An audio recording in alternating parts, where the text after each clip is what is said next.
Hey, this is RK9 here at Natsucon with Akidearest. Thank you so much to take the time to interview with me. Absolutely. Thank you for having me on. I apologize how long this took, but I'm just glad to be here and finally give you guys like some spotlight. No, thank you so much. So obviously you love anime and manga since you're an otaku. But what first made you get into anime? Like, what was the first one that you watched, and then also what was the first like obscure one that wasn't obviously like Pokemon, Yu-Gi-Oh, or Dragon Ball Z? Right. Yeah. So like those that you mentioned, I think I could say for anyone, like especially on the West Coast, that's usually like what kind of gravitates us towards anime. But to say that it was actually anime, I would say like anything that was on Adult Swim. I would say that that's kind of like the awakening of like Fully Cooley, I believe, was on Adult Swim. Inuyasha, I believe Samurai Champloo as well. So those are when like you started to realize anime was anime. So when I established that, and also like with Bleach and things like that, and Eureka 7, that kind of started my love for anime. And then I think we've all had our gaps between like when we watched anime and then when we take a little bit of a break. But overall, like that's kind of how it all started. Really typical, like especially on the West Coast, very expected of how it all naturally just happened. And the internet, big portion of it, yeah, through the internet when you do love anime and you want to do more research into it. So, yeah. Okay, so speaking of the internet, as a YouTuber, do you feel like because YouTube has become such a large presence that it's made getting into anime that much easier?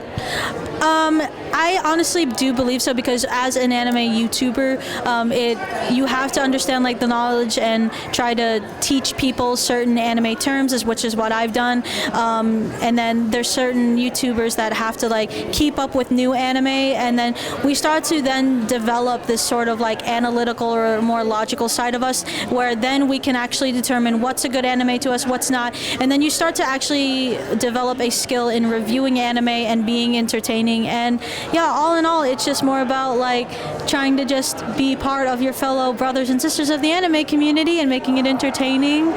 So in order to do that, you do have to share that love for anime. So I do think YouTube as my job has expanded that entire, like, just broadening my love for anime and more knowledge in it. So okay, so what exactly made you want to like get into becoming a YouTuber, and what makes how do you get your ideas on what to YouTube about?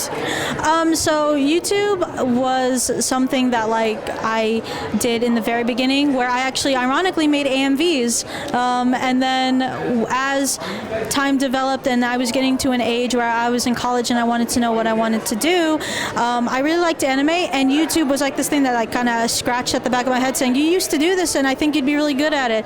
So that's how it all happened. And I apologize, what was the second part? I think it was on there. What made you want to become a YouTuber, and how did you get further into it? Oh, okay. And then, how do I make the videos? I think that's what it was. Okay. And for my ideas for YouTube videos, it's really one video after another, and usually that last video kind of inspires a new idea. And what helps is that I do have certain series, such as the Vocaloid series, like for those repetitive ones that I have to constantly upload, some of the unboxings. So that buys time while I still get to upload a video and, make a little bit of money. I do have to just take the time in what I love to do. Sometimes I even just talk to my friends, and ideas just come naturally, like with anyone. Like when you have an idea, it just comes naturally through conversations, what you love to do. So it's a constant thing. It gets harder as a YouTuber though, because you do have deadlines to meet. So because of that, it is a little bit harder, but you try to just stay grounded and keep those roots just as strong as when you started. So yeah. So you've been into Vocaloid for a while. Do you remember this first song that might have like synced you into it? Like mine personally was Cloud Rider by Ia. Okay. I think that's how you pronounce her name. I can't remember. Do you remember yours? Honestly, mine's really typical, Disappearance of Hatsune Miku. Yes. Yeah, because I mean, honestly, people can say what they want about like the more popular ones, but honestly, they're popular for a reason. That's the one that introduces us to like certain anime or Vocaloid or whatever. Like, so if someone says like their first anime was Pokemon, it's only logical to say it was Pokemon because it was right there. And then, like I said, Adult Swim, very typical because it was right there. So same thing with Vocaloid, but since then I have developed a bigger like broadening knowledge and opening to more Vocaloid songs. So yeah. Yeah, speaking of like going into the broader, more in-depth Vocaloid songs, I've noticed that a lot of them that are coming out recently are a little bit more darker and have darker meanings and undertones. Why do you personally think that there's a reason that they're going into the deeper subjects, and why do you think the Vocaloid, like specific Vocaloid characters, are more centered towards it, like Miku and them?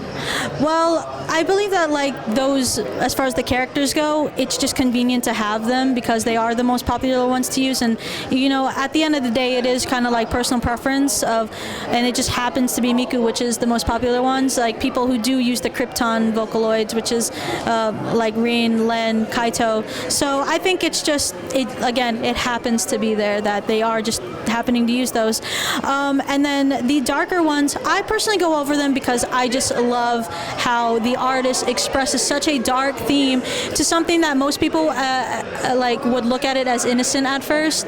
And I like the mix and the tones of how they express it through these Vocaloids, and the fact that, you know, it is a very contradicting thing. It's like, you know, when you find out like a lullaby was actually morbid, that's why I honestly like doing the dark Vocaloid songs and the creepy ones. It's because I do like a good train wreck, and I think it's eye-opening. And then I like analytically talking about each song because I want to understand where the artist was coming from when they made the song, because I've seen Vocaloid songs, something that even ones that sound happy and cheerful, like Disappearance of Hatsune Miku, she's talking about how she is just the embodiment of mankind that just made this thing that has no soul, and she is trapped forever as just a Vocaloid meant to entertain the masses and nothing else. Like, she has no existence, and that is some pretty deep stuff right there, I have to say so myself. So I think that those stuff are pretty cool. Now, there are happy Vocaloid songs I do like, but the creepy ones just tend to speak to me more, and I feel like that has what's surprised a lot of people, and why I think the videos have been doing so successful is because this is stuff that people don't really like to look at Vocaloid in that type of light. But I still support the good light. It's just the dark side's kind of cool. Yeah. Yeah, it's more in depth, and it makes you open your eyes, especially when you're like reading all of the meanings behind it. Like, because when I first listened to Cloud Rider, I didn't realize what it was, but in the end, it kind of just seems like, I don't even remember the full meaning, but I think somebody ended up dying. Yeah, probably. And that's the other thing about like these Vocaloid songs is like, and even with like anime, especially since you don't probably understand the language fluently, and it sounds so happy, you just enjoy that rhythm and the beat. I mean, I think a lot of people, as far as like liking anime songs in general, I would like to think that like there's a good amount that don't know how to speak Japanese fluently or understand it, but they appreciate just the art in it, and that in itself is good. But then once you start actually going in depth with the meanings behind things, I think that now really unfolds the true like roots of everything, which is why I chose to do the dark stuff a lot more. So yeah. Speaking of dark stuff, do you have any other series or anything that goes into the deeper, darker portions that you like to shout out or anything?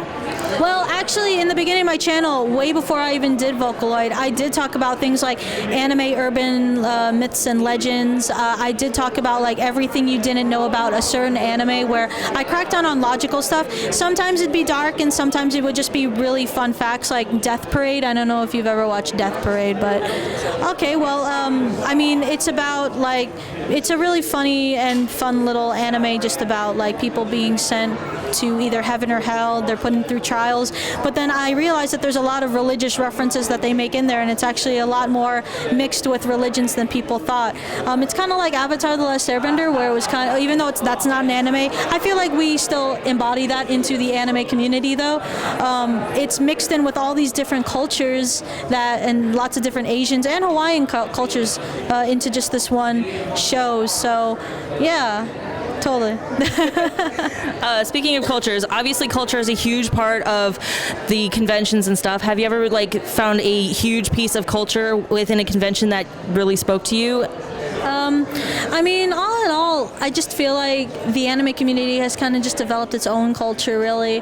There's a lot of things to expect when you go to a convention, and there's always something new. Like, you know, the atmosphere of an anime convention is probably nothing like you'll ever really experience. Like cosplayers, the panels. If you're not really into anime, you will not understand what's going on. It is very foreign to you, and that's why I say that I think just the anime community is still a very niche community, nonetheless, one that I've been so proud of being with. and probably a community that a lot of people will never understand, but you know what, I'm totally okay with that, because you know, we all just share like this one ground passion, which is just anime and otaku culture all in all. Ramen and Pocky all around. Yeah, so that's what I personally think. Yeah, just the atmosphere of the existence of anime and its community has become its own culture. Like, there's not a culture that has kind of embedded itself into just branches like cosplay and K-pop, and you know, these branches that all still kind of derive from the love of otaku culture. So that's what I think personally. So you've probably been to quite a few conventions. Do you have any funny or interesting stories you would like to share that come to you off the top of your head? Before I was a YouTuber or after? Either one. So, okay, one that was before I was a YouTuber. I had like one where I was in a cosplay, and the whole convention I went on with my wig that apparently fell off, and I was just wearing my wig cap, and I can't believe that nobody said anything the whole time. So my wig wasn't around. Another one is when I go to the conventions, and then there's like some like creepers that I got one that like put his hands on my shoulders, and then they're like, room 234, and then I turned around, they weren't there anymore, and I was like, what the heck, like what was that?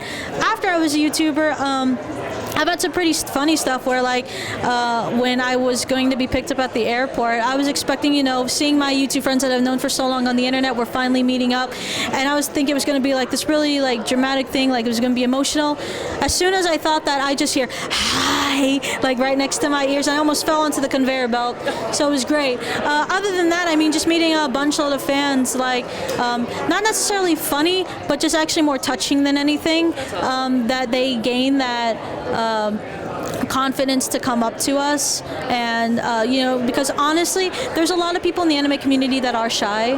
There's a lot of people that are very like self-conscious about themselves. So the fact that they are able to fight that, and to know that myself and some other YouTubers are helping to encourage people to just be more open to what they love to do, is very fulfilling. Like, I think I got one. I think the most heartwarming one was a girl in her wheelchair, and she came up to us and she fought herself to get out of that wheelchair to come up to us to try and talk to us personally. She didn't want to talk to us in the wheelchair. She wanted to just talk to us face to face, and that was very, very touching. So when you guys do that and you fight like those struggles, it means a lot, honestly. So that is so amazing. yeah. Well, is there anything else you wanted to like shout out? Any upcoming things that you want to just say that you find amazing or interesting? I mean, honestly, this is just me doing YouTube for as long as I can. I would like to think that I will always, you know, beyond YouTube, still share this love for anime and whatnot, no matter how long this goes on for. But just, I'm happy that you guys are supporting myself and my friends' channels. So yeah, just keep watching anime. Just, I want my channel to encourage people in the community to just be themselves, because I think that is a big struggle for people, to be open. Just understand there's a million people that love what you love, and yeah, it's all a community. So totally should go to conventions, or you know, go on the internet or watch the channel. And so yeah, thank you. Well, thank you so much for taking your time and interviewing. And if you like Akidearest, please don't hesitate to go and subscribe to her channel. We will be putting a link to that down in our description. Anyway, this has been RK9 here at Natsucon